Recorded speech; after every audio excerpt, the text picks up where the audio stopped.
संजय जी, आपसे पहले मैं समझना चाह रहा हूं कि अगर हम संविधान को समझें, अगर हम दंड संहिता को समझें, सीमा सुरक्षा को समझें, तो कैसे संभव हो जाता है कि एक पाकिस्तानी जो है पहले इतना घूम फिर के दुबई से होते हुए, नेपाल से होते हुए हिंदुस्तान में दाखिल हो जाता है और उसके बाद तमाम सबूत पेश कर देता है, सिम कार्ड भी उसके पास आ जाता है, पासपोर्ट भी 2-3 तरीके के मिल जाते हैं।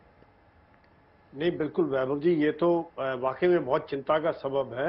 आप देखिए कि किस प्रकार से हमने कश्मीर में फेंस लगाई हुई है, एम्बुश हो रहे हैं, पेट्रोलिंग चल रही है, सब चीज चलती है, लेकिन हमारा पिछला दरवाजा खुला हुआ है, वहां पर कुछ नहीं है, जी। कोई भी आ सकता है। आप देखिए, एक औरत 4 बच्चों के साथ दुबई नेपाल होते हुए हिंदुस्तान में दाखिल हो गई।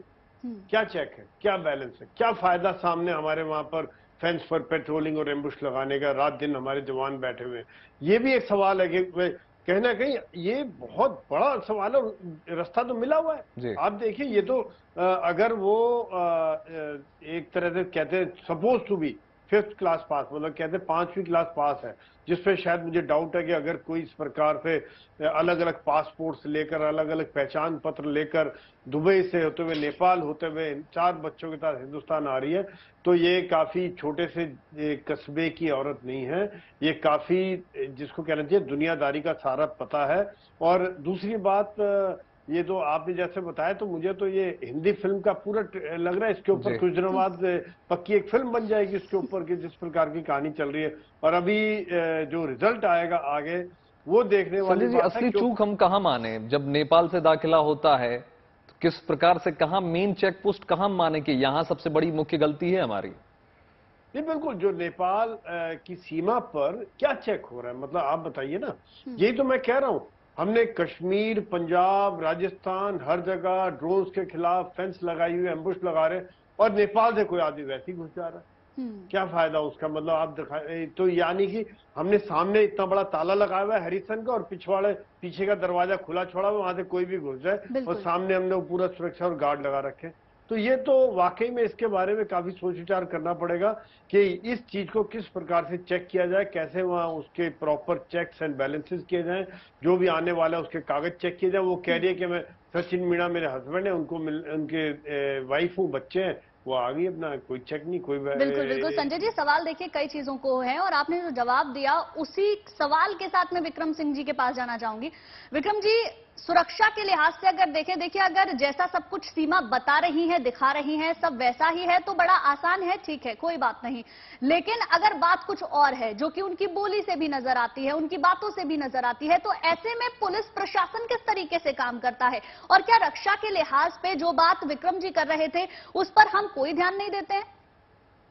निसंदेह जनरल सोई साहब की बात को मैं आगे बढ़ा के कहता हूं कि इंडो नेपाल बॉर्डर अन्य बॉर्डर से बिल्कुल अलग है, क्योंकि यहां पर पोरस बॉर्डर है। किसी तरह की चेकिंग, एक सामान्य चेकिंग होती है, लेकिन जहां चेकिंग होती है वो निश्चित आपके आवागमन के मार्ग है। लेकिन नदी का मार्ग, जो अन्य असामान्य जंगल के जो मार्ग है, वहां किसी प्रकार की कोई चेकिंग नहीं होती है। और पाकिस्तान आईएसआई की बड़ी जबरदस्त मौजूदगी नेपाल में है। आपको याद हो, मिर्जा दिलशाद बेग की वहां हत्या हुई थी, जो गोरखपुर के रहने वाले थे, लेकिन पाकिस्तान में आईएसआई के एजेंट बनकर काम कर रहे थे। पाकिस्तान का हबीब बैंक और नेपाल का राष्ट्रीय बैंक ने मिलकर के हिमालयन बैंक बनाया, और भारत नेपाल सीमा पे उसके तमाम ब्रांचेस बैंकिंग के लिए नहीं, क्योंकि जो नकली नोट उनके बहावलपुर में छपते हैं, उनको भारत में प्रवेश करा के हमारी इकोनॉमी के ऊपर और बॉर्डर के ऊपर नाजायज पूजा स्थल और मदरसे बनाए जा रहे हैं, जिससे इस तरीके की अवांछनीय गतिविधियों को हवा मिले। और ये आज का काम नहीं है, ये 20 साल से ये चल रहा है। इसलिए नंबर 1 कि यहाँ सुरक्षा की और कड़ी व्यवस्था होनी चाहिए, जिससे कि इस प्रकार का अनाधिकार चेष्टा और प्रयास और घुसपैठ, इस पे अंकुश लग सके। बिल्कुल ठीक कहा आपने विक्रम जी, क्योंकि देखिए सवाल तो तमाम उठ रहे हैं। अब आइए आपको एक एक करके तमाम सवाल बताते हैं कि किस प्रकार से, क्यों शक के घेरे में सीमा लगातार नजर आ रही है। देखिए एक एक करके आपको समझाते हैं। देखिए, सीमा का खुद उनके सवालों के घेरे में होना अपने आप में बिल्कुल सही सिद्ध होता है, क्योंकि कई सारी ऐसी बातें हैं जो नजर आता है कि कुछ गड़बड़ नजर आता है। देखिए, पहला सवाल यह है कि पाकिस्तान की रहने वाली सीमा की बातचीत से उर्दू जुबान गायब कैसे हो जाती है? कैसे वो धारा प्रवाह हिंदी बोलती हुई नजर आती हैं, जबकि वो खुद पाकिस्तान के सिंध राज्य के खैरपुर में पली बड़ी हैं, यानी उनकी उर्दू तो बहुत जबरदस्त होनी चाहिए। बिल्कुल। और दूसरी बात ये भी है कि जो उनकी लैंग्वेज है उसमें यूपी का टच दिखाई देता है, उनके बात करने का अंदाज, उनका तरीका वो बिल्कुल वैसा ही नजर आता है। उन पर शक इसलिए भी है। दूसरा सवाल यह है कि कम पढ़े लिखे होने के बावजूद सीमा के पास 4 मोबाइल कैसे हैं, और इन मोबाइल के सिम उन्होंने कहां से खरीदे, इस पर सीमा के पास कोई ठोस जवाब नहीं है। लेकिन उनका कहना है कि पबजी से और सचिन से प्यार की वजह से वो सारी सीमाएं तोड़कर भारत आई हैं।